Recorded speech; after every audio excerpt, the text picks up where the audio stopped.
This is Herb the Triceratops at the Woody Museum. He's fixing to get traded to the Great Plains Museum up in Montana. Sad to see him go. I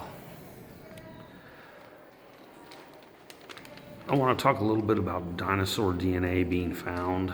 So, Dr. Mary Schweitzer was the first person to find dinosaur DNA. Now, it wasn't alive, but it was obviously tissue from inside, and now they find it in something like this. They would find it in the frill or the big thigh bone. Now, like I said, sometimes they find bones that aren't even fossilized, and they find soft, gooey stuff in them.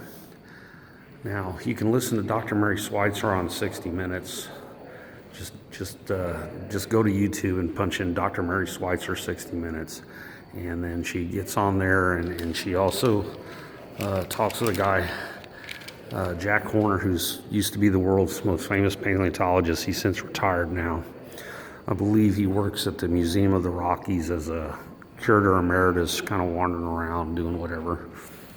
But they can't get it through their mind because it's verboten to say anything besides dinosaurs died 65 million years ago from a asteroid that hit the Yucatan. They can't get it through their mind that dinosaurs were contemporary with man. Every single society has tales of dragons and monsters, and they surprisingly look a lot like, in the descriptions and drawings, dinosaurs. The entire Chinese culture is replete with dragons. Marco Polo said when he visited the court of the Great Khan that they had a dragon keeper, and they would bring dragons out for parades, and they would pull wagons. Well, they were probably a sauropod much like this. The Irish Chronicles talk about something that had the head of a horse, spikes on its back, and plates on its back and spikes on its tail. Well, that's a stegosaur. So, in France, they have a beast called Nurlock, and they have a festival is in the city. It was renamed after it, called Nurlock.